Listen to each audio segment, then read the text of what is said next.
c'est l'objectif. Bonsoir, alors déjà bravo pour votre discours, je suis tout à fait d'accord. Maintenant, il y a juste une chose que je voulais dire, c'est que effectivement, c'est à nous maintenant de nous bouger et de faire en sorte qu'on soit représenté. Le problème, c'est que c'est toujours les mêmes qui ont les clés. C'est-à-dire, je vais vous donner un exemple tout bête. Ma petite sœur a fait les études qu'il fallait pour être enseignante en France. Vous voyez, je vais faire court, ne vous inquiétez pas. Ma petite sœur a fait les études qu'il fallait et manque de bol, à l'écrit elle a réussi, à l'oral ça s'est très bien passé, mais il y a une des personnes du jury qui l'a saquée juste parce qu'elle était d'origine maghrébine, elle n'a pas pu accéder au poste d'enseignante. Et c'était vraiment, elle avait tout de son côté. Dans le domaine artistique, c'est exactement la même chose. Je suis comédienne et humoriste et c'est toujours la même chose. Au moment où on gagne des concours, on a tout de notre côté, tout fonctionne très bien, le public est là, mais arrivé à la finale, c'est toujours les mêmes qui décident. Donc maintenant, je veux bien, même si nous, on se donne tous les moyens pour réussir, si au final, c'est toujours le même qui décide, comment vous voulez qu'un jour on puisse être représenté? Enfin, je sais pas, c'est... Merci.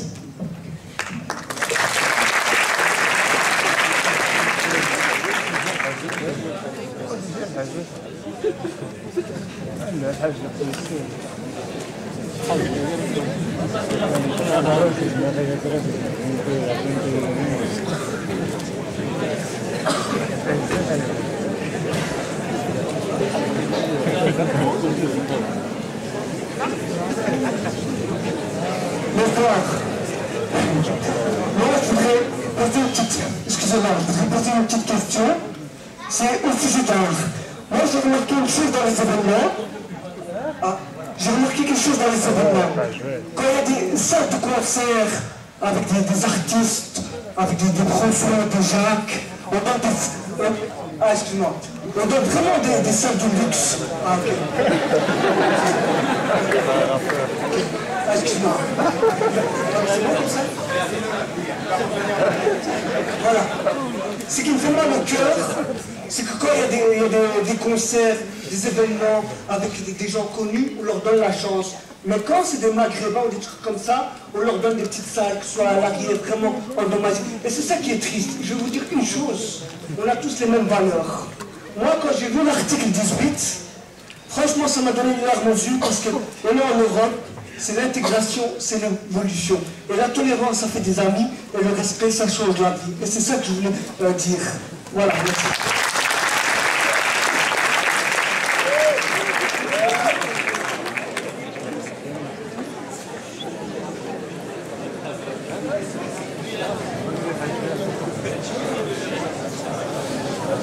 Rapidement, s'il vous plaît. Bonsoir.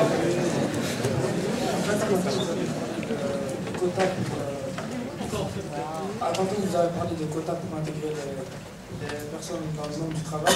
C'est pas que c'est un peu vicieux d'intégrer des quotas de cette manière, parce qu'en ce sens-là, on donne priorité non pas aux compétences de chacun, mais plutôt à leur proportion dans la société. Est-ce que vous ne pensez pas que c'est un peu vicieux ça? On va laisser également la parole à monsieur.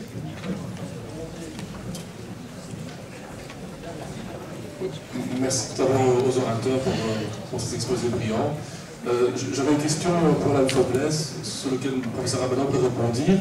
Vous avez parlé tout à l'heure, c'était intéressant, mais peut-être pas le temps de développer davantage, mais je pense qu'on vient au cœur du problème, d'imaginer, de créer des symboles communs auxquels les personnes de toutes origines diverses pourraient se retrouver.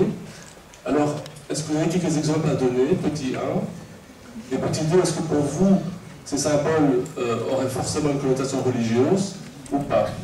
Et les symboles que vous avez créés comme exemple, est-ce que le professeur Ramadan pourrait s'y retrouver? Merci.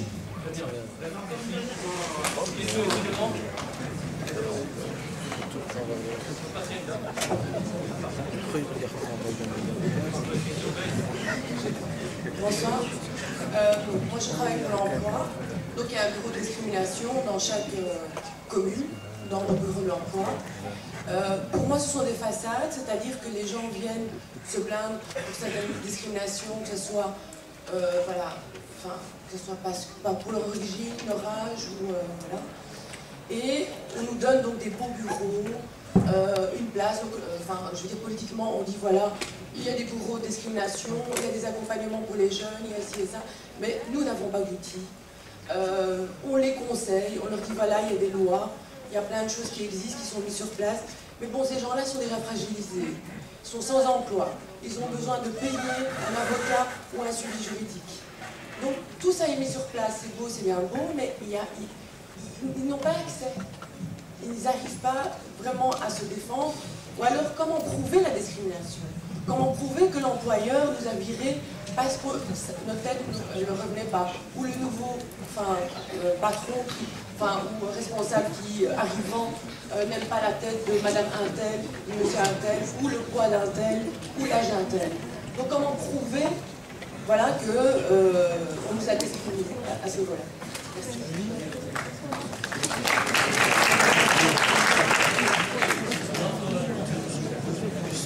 Bonsoir, monsieur, c'est pour savoir si vous savez réfléchir, pouvez-vous nous apporter. Et que pensez-vous de la relation entre les différentes minorités? Parce que quand on parle de la discrimination, on parle toujours des cultures discriminatrices, majoritaires, et la culture discriminée, et donc on se met en relation avec ça. Mais on oublie les relations quotidiennes qu'on a entre toutes les cultures qui sont discriminées.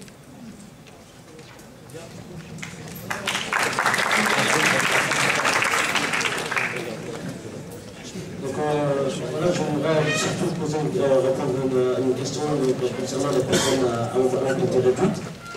Quand une personne à mobilité réduite termine sa scolarité à 21 ans, je trouve qu'il y a pas mal de possibilités pour les personnes normaux qui n'ont aucun handicap.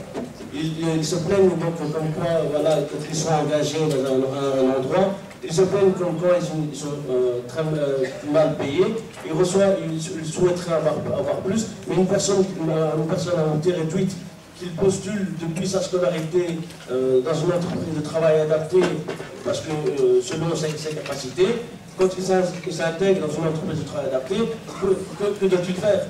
Depuis sa scolarité, il postule, malgré qu'il va aller terminer ses études, et il ne trouve pas de place encore pour l'instant.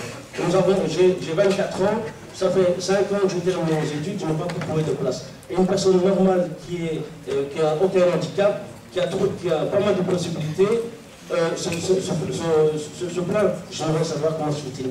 Je vous remercie. Donc voilà, on va terminer cette question.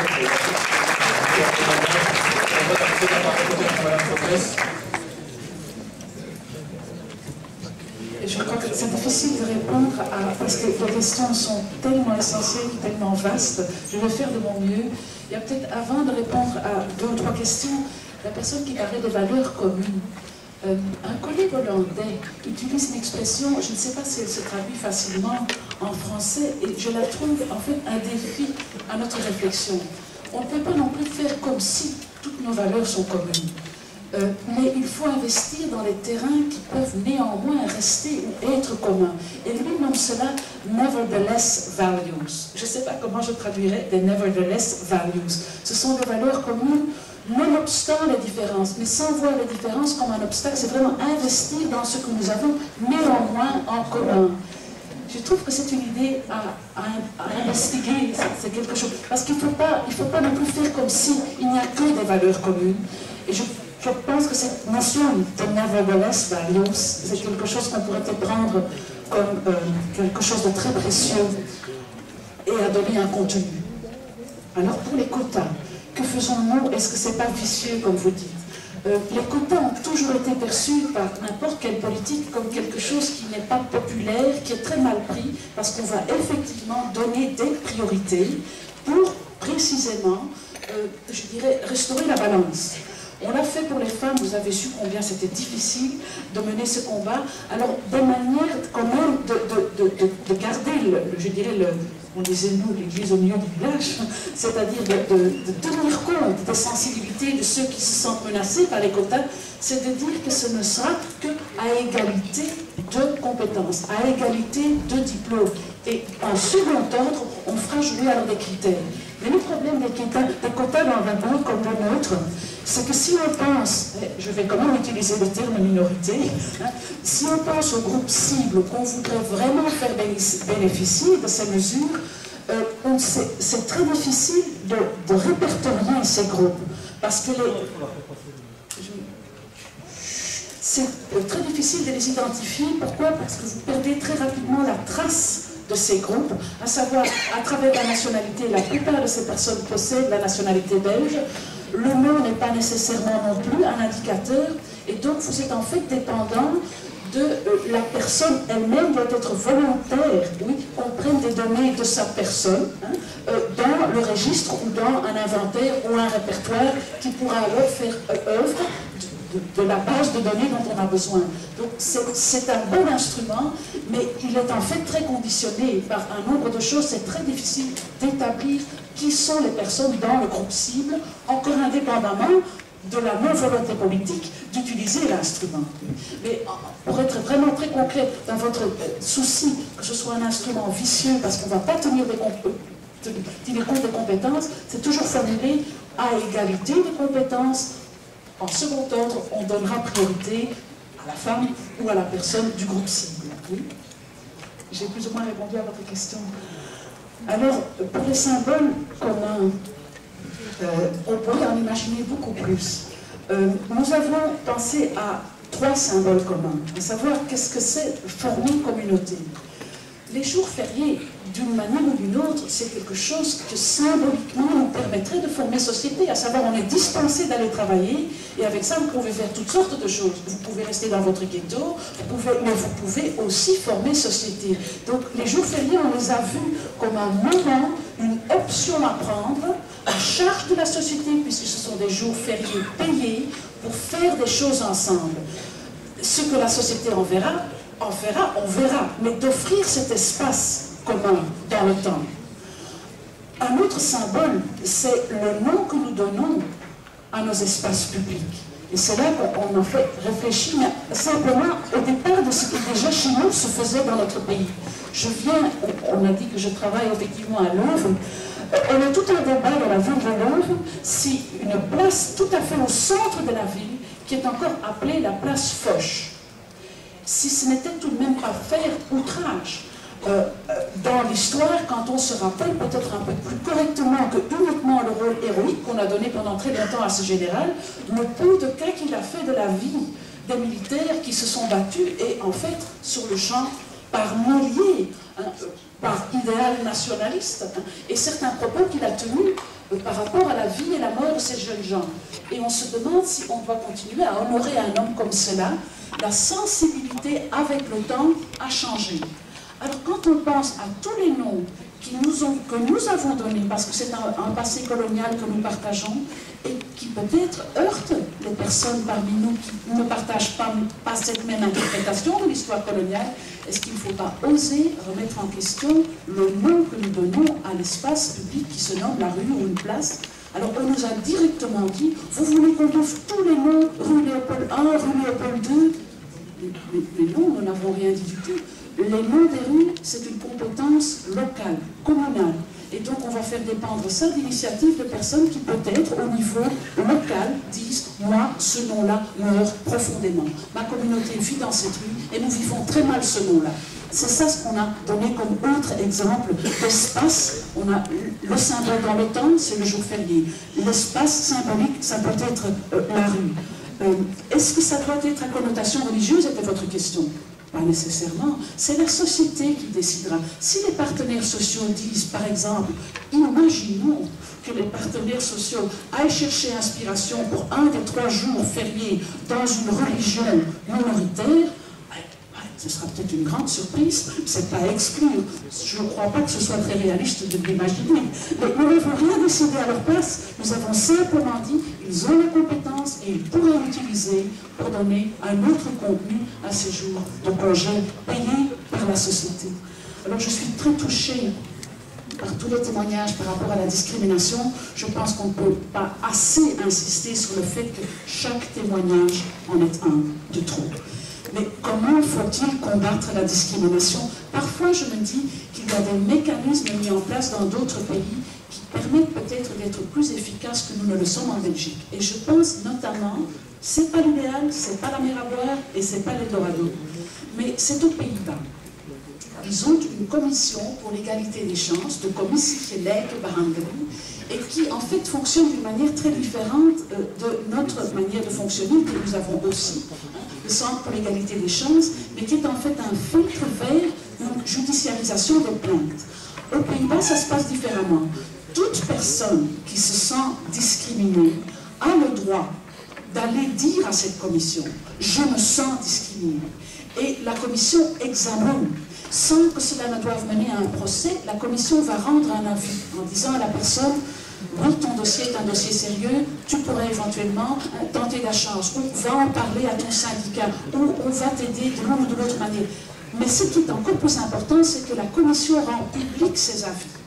Donc, et c'est beaucoup plus clair que ce qu'en Belgique, on ne voit pas cette jurisprudence. Et donc, il est très difficile de dire est-ce qu'on pourrait tirer l'argument de l'un ou l'autre précédent.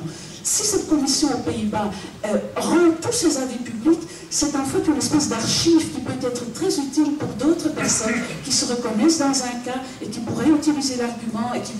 Ce n'est pas l'Eldorado, ce n'est pas la solution, mais parfois il y a des mécanismes qui rendent beaucoup plus démocratique l'accès aux arguments utiles. C'est ce que je voulais justement dire à propos de... Mais pour le reste, je n'ai pas la réponse aux discriminations et je ne peux que dire toute discrimination en est une de trop. Je vous remercie infiniment.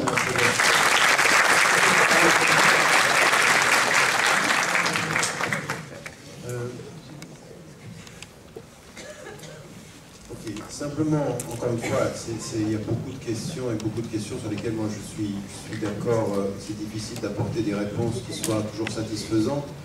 Mais première des choses, je pense que quand, dans un pays comme la Belgique, et Dieu sait, c'est que vous ne vous rendez peut-être pas forcément compte, et moi j'aimerais d'abord saluer votre présence et votre travail, parce que je ne suis pas sûr que vous, en Belgique, vous vous rendiez compte de l'importance d'avoir dans ce travail de déconstruction, d'analyse, de proposition, quelqu'un comme vous.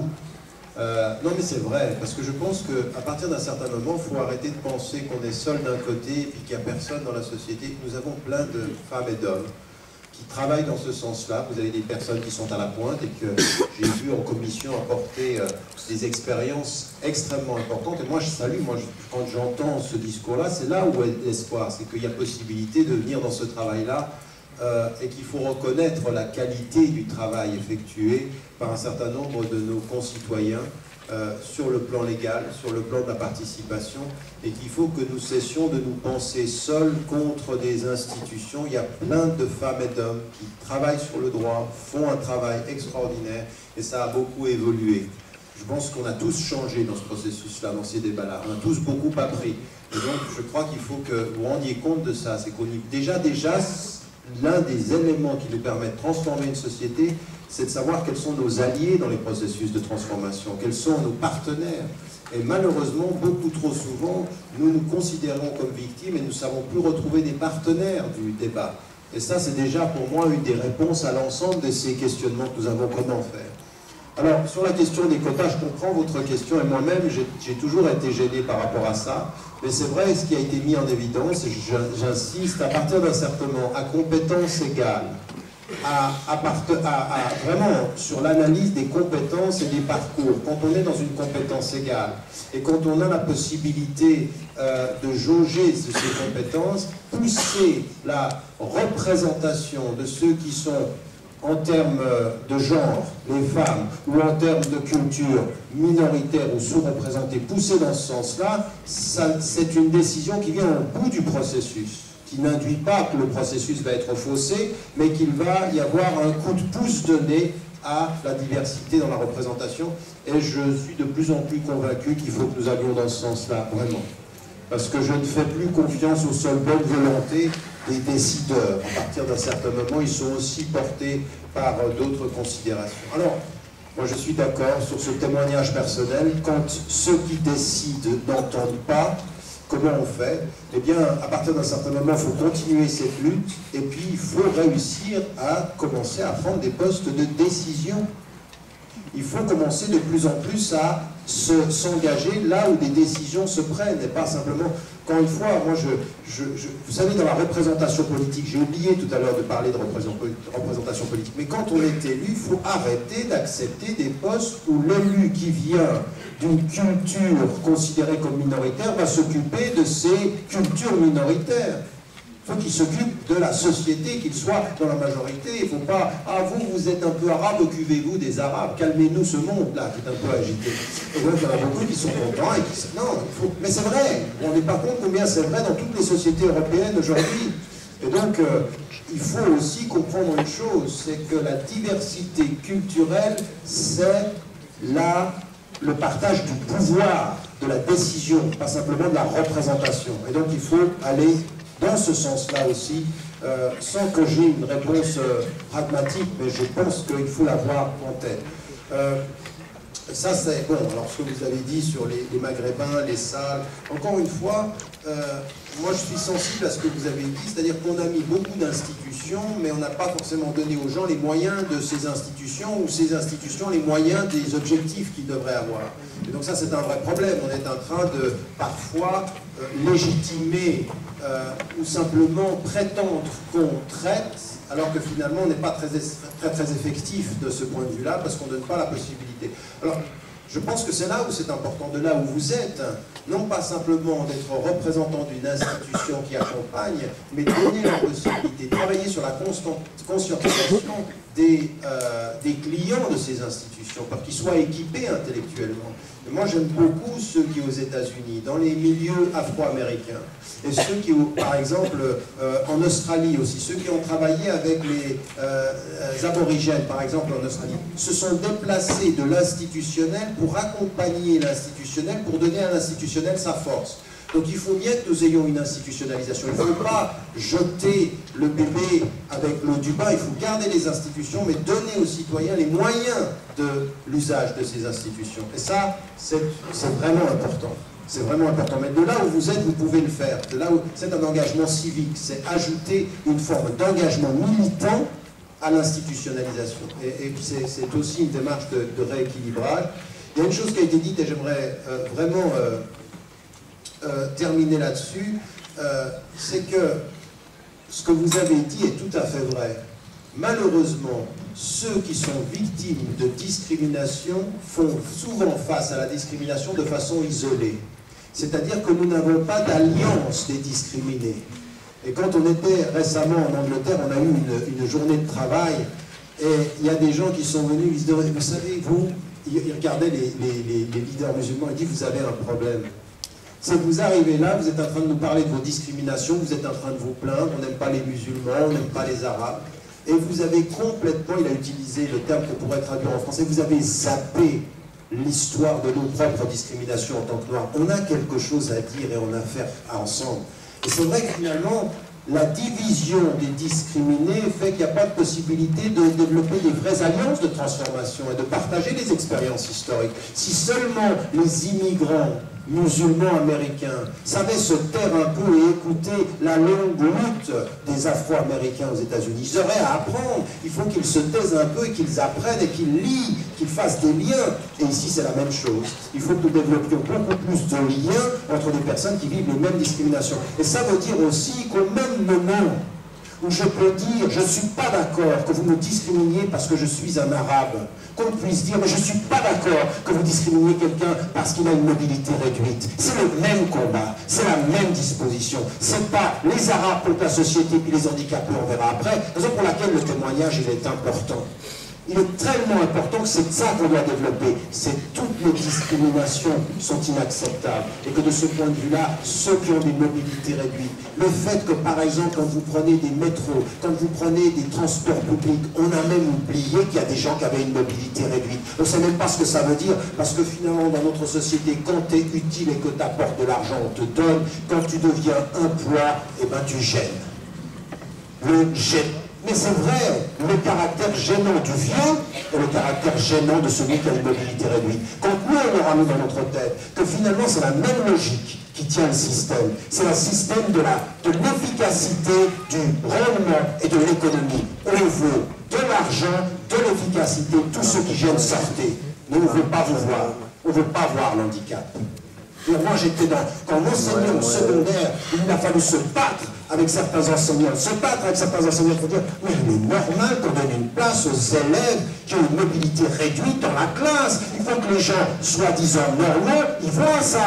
De la même façon qu'il faut qu'ils voient dans la différence culturelle. Si on n'a pas compris ça, on est vraiment dans la division. Alors c'est très facile de diviser ceux qui se sentent discriminés parce que le problème de la victime, c'est toujours de penser qu'il est victime tout seul. La question du sujet, c'est toujours de comprendre qu'il est sujet avec d'autres. Le sujet établit les alliances de la résistance, la victime, l'isolement de sa défensive. C'est ça qu'il faut aussi déterminer comme une stratégie. J'aimerais vraiment qu'on entende ces voix qui se sont exprimées comme des témoignages. Et puis aussi, et je termine là-dessus parce qu'on va en parler tout à l'heure, de ce qui se passe dans le... Vous savez, il ne faut pas avoir une vue courte et nationale. Il y a des choses qui sont en train de se passer dans le monde arabe. Là maintenant, on parle de la Tunisie.